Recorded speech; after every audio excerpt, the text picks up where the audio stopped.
Well, people say, you can't make a joke about that because that's not funny. I'm like, if the joke is funny, then it's funny.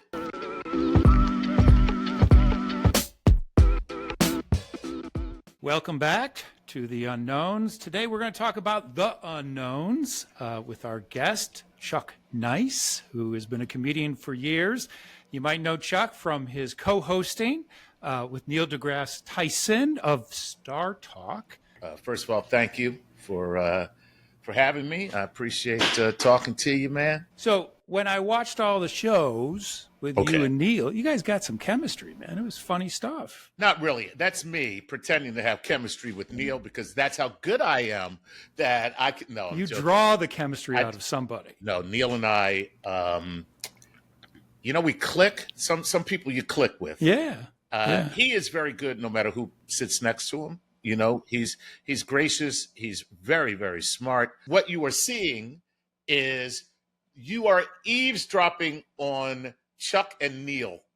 That's how we are all the time. Obviously, there seems to be a lot of divisiveness in our nation. Is comedy a way to bring... I hadn't noticed. You didn't notice? Yeah, I don't live there. Sorry to break it to you. But is comedy laughter a way where we can find common ground? Yeah, my favorite thing in the world is when I say something and people laugh and then moan. It's the most wonderful. I love it so much because it means that your unadulterated reaction was laughter. This is funny. But then you thought about what you were laughing at. And you're like, oh, man, that's not cool. I can't laugh at that, man. Oh. And to me, sometimes we're a little uptight. We're a little uptight. And I think it's good. That we're uptight? Yes.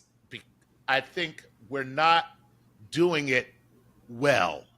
We're not being uptight well. Right. We're not doing it well.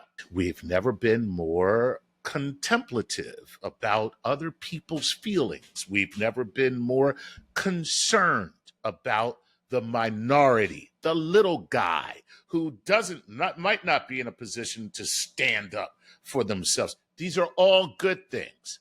But when you turn it into, I tell a black joke and you're like, hey, man, that's not cool. you may be a little overboard. Like, you know what I mean? Relax. Relax. Well, it's such an interesting topic, right? In the sense that through comedy, we can come together. But comedy has always been, to your point, areas of surprise, areas of weirdness, areas of exploration. So are there examples you have in mind where people have shut down comedy and been wrong about it? Oh, God, yeah, man. For instance, Kevin, this is an old. Kevin Hart made gay jokes and years before he was going to host the Oscars, right? These were not good gay jokes. He was talking about his son being gay, Now, by the way, at the time he was making these jokes, and by the way, this is never acceptable as an excuse. Well, everybody was doing it. That's never acceptable as an excuse. But when the temperature of the climate of the popular culture is such that certain things are permissible, doesn't mean they're right, but people just kind of accept it. Sometimes you get caught up and you go along. Like, we're not always going to be the righteous warrior that we're supposed to be. Sometimes you take the easy way out. Sometimes you say some jokes. And guess what? You thought it was funny at the time. All right? He apologized. He was like, look, I thought it was funny at the time. I know better now. I'm not, They came back to him. They tried to make him do the walk of shame. And you know what he said? I won't host the Oscars. Forget it. I apologize. My apology was sincere. I was truly sorry, but I'm not going to sit here and apologize for the next 5 years because of what I did 5 years ago. And, and that's people trying to bludgeon you with a mistake. And we kind of live in that world too. And that's not funny. No, and that's not at all. Also, this whole idea of something not being able to be funny. I don't appreciate this at all. Well, people say, you can't make a joke about that because that's not funny. I'm like, if the joke is funny, then it's funny. Then it's funny. And, I saw Tropic Thunder. I don't know when it came out. I remember that. I thoroughly enjoyed the weirdness, the funny. Robert Downey Jr. I laughed my ass off at Robert Downey Jr. in blackface. Playing a black dude, yes. Right. So what's the difference there? Was he just so good that you were like, it's funny? Well, first of all, yes and yes. What you got it? People better keep this in mind. Michael Jordan didn't get called for walking. He never got called for traveling because it was like, okay, you want to call me for travel? I just won't travel. I'm still going to do the exact same thing. I'm that damn good. All right. So he took an extra step. No big deal because guess what? He already proved. So Robert Downey Jr. is that good. Okay. I mean, I'm a black man watching a white guy play a black man. Part of me was just like, you should feel uncomfortable. The other part of me was laughing. Okay. And the part of me that was laughing was letting the other part of me know, well, I shouldn't feel uncomfortable because they did this the right way. They did it, you know what I mean? And they addressed it in the movie, and they addressed the issue of blackface as in the movie, but they did it. It was all comedy. Now, listen, I'm going to tell you what wasn't funny. Ted Danson and Whoopi Goldberg doing blackface. I'm sure they were trying to make a political statement, but it wasn't funny. Okay, it missed the mark. It missed the mark. So, like I said, you got to contextualize things. But it's very interesting. Like if you're swinging for the comedy fences, right? Be careful, right? Because if you enter comedy territory, you may be forgiven, and if you don't, you may be crucified. Right, and you may be forgiven and crucified. Dave Chapelle, his last, he did the transgender. Now, I'm going to be honest. First of all, I love Dave Chapelle. I think he's hilarious. I do not know Dave. We met probably twice that he doesn't remember either time. Okay, I'm sure he doesn't. But I will say this: I think he's brilliant, and I thought the trans stuff that he was doing, some of it really made me laugh. Some of it I found really funny and poignant, and then some of it I was just like, all right, dude, enough with the trans stuff. Like, what's going on? But some people found it incredibly funny, and some people panned it and said he's just the worst person in the world. To me, you're doing something right when everybody loves you and hates you. You did something right. I'm sorry. You did something right when everybody loves you and hates you for the exact same thing. It's not like you did one thing and they loved it, and then you did another thing and they hated it. No, you did one thing and they loved you and hated you for the same thing. That lets me know you did something right. Taking all of this into account, what is the future of comedy? Oh, man, it's going to do what it always does. It's going to expand and contract. Okay, that's what's going to happen. So vaudeville, expand. Movies come along, comedy, kind of the whole thing goes shoo.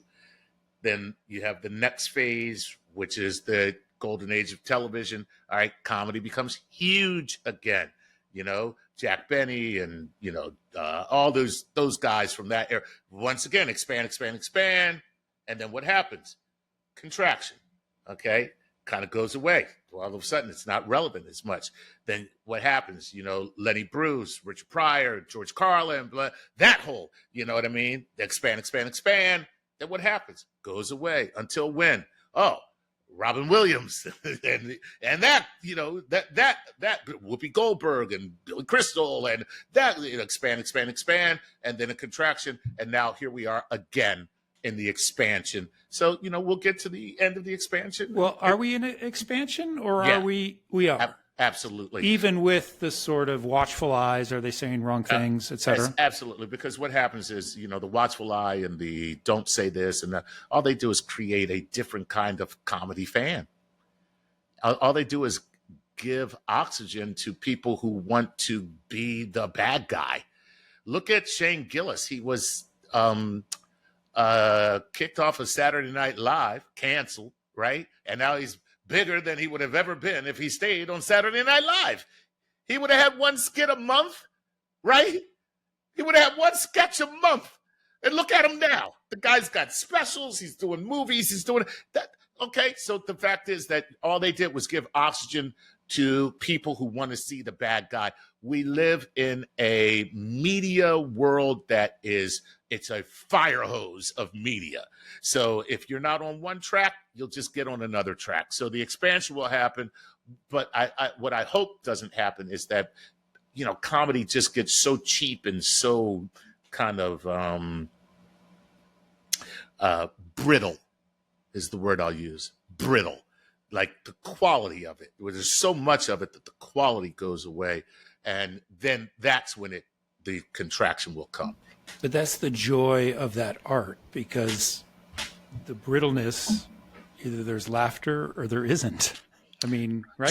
Sure. There's science. Oh, people are laughing. Right. It must be funny. Right. Yeah. I mean, listen. I mean, it works for me. I mean, it's like I'm making science funny.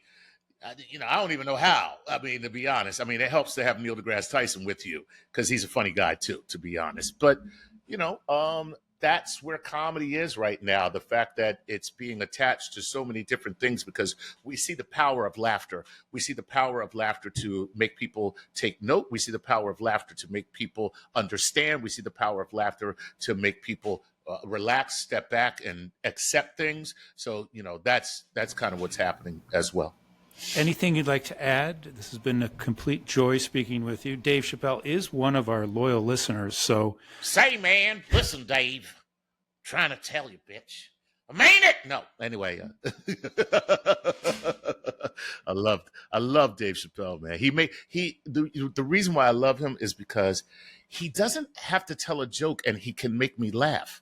And I don't know. And listen, this is me personally, you know what I mean? But, I watched this thing and he was just talking about some baby on the corner and he was just like, and I looked out the window, man, and there was a baby. And I was like, hey, baby. I'm like, why am I laughing? All he said was, hey, baby. But the way he said it, it makes me laugh. So anyway, what would I like to add? Look for my comedy special, people. It's called Chuck Nice, Just Smart Enough. I need your support, okay? I need people's support. But I went to Costa Rica for a week and did ayahuasca for a whole week. So when you see my special, support it, please, and support me. I vomited up my ego and I crapped it out my butthole. I am a man whose soul is naked before the world. Help me is what I'm saying. And you're not on ayahuasca right now, is that correct? What? I don't know how long it lasts. I'm not sure how long ayahuasca lasts, but it may still be in my system. All right. Well, thank you again for your time, Chuck. And I hope you come back and chat with us. And would love we wish to. you nothing but the best of luck. Thank you.